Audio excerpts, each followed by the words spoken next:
generators in PHP7 and above. Now with generators in PHP7, you can now have return statements. So with return statements, you can see here that what I'm doing is I'm invoking the values generator function, creating a control object and storing it within the control variable. We're iterating through each yield, each stop sign, and we're basically echoing out the yielded value. So if I hit refresh, this is what we get, 200, 300, like so, but we do not get 500. So if you're using the next and current methods, or if you're using a for loop like I'm doing here, then all you're going to get is the yielded values. However, in order for me to get the return value, we need to say, let's say echo.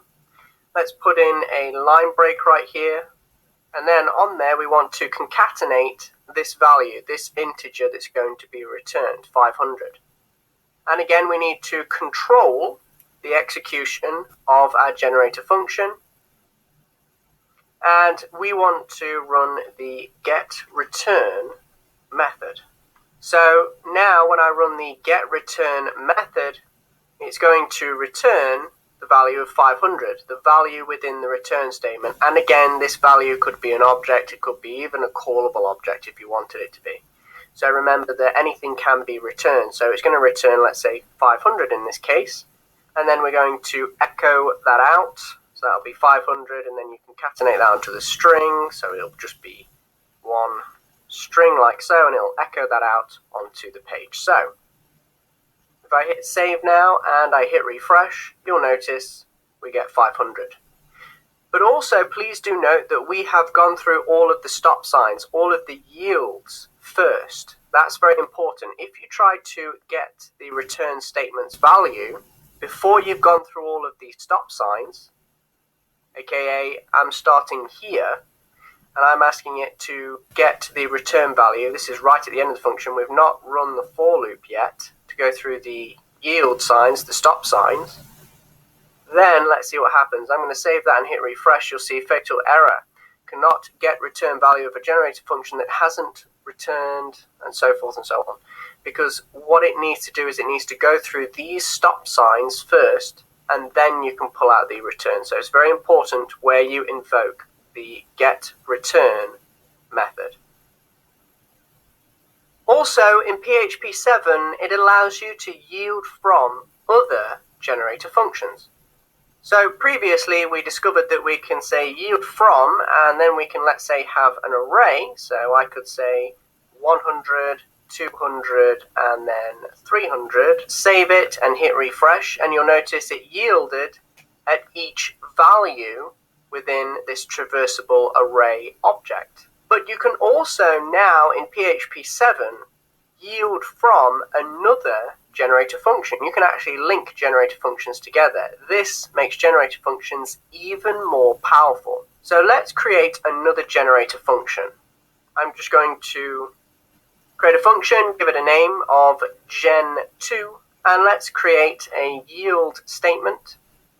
Yield, and let's have the string, this is from gen2. And then we're going to have another stop sign and another yield. And let's just say this is from gen200. So now what I'm going to do is I'm going to say yield from, and I'm going to yield from gen2. And we want to invoke that function.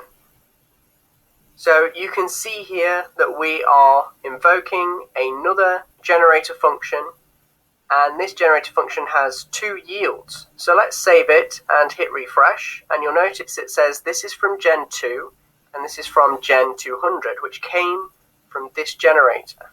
And again, you can place this yield wherever you want. You could place it above the return statement. The return statement must be at the end of the execution context, but you can put it anywhere in between the start of the execution context and the return statement. But I put it right at the top here, so we've got these values right at the top.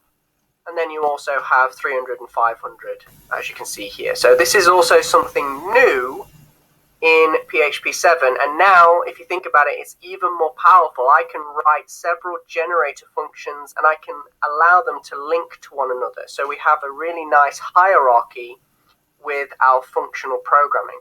It really is powerful, and it's an amazing way to do functional programming. And hopefully when you have certain tasks, eventually you're going to come across a job where a generator function is definitely the right way to go. So there it is. In PHP7 you can now have return statements in generator functions, and also you can yield from another generator, effectively pulling in all of those stop signs from the other generator. And again, you could keep going with this. I could have Gen 3 like this. This is Gen 3, like so. And we could say yield from in the second Gen 2, yield from Gen 3. And again, what we're doing here is we're pulling in these stop signs into this generator. And then we're pulling these stop signs into our first generator, like so. So we have all of these yields here. So we have this really nice hierarchy that we have. So if I save that now, I hit refresh, you'll notice there are all of the yielded values from my generator functions.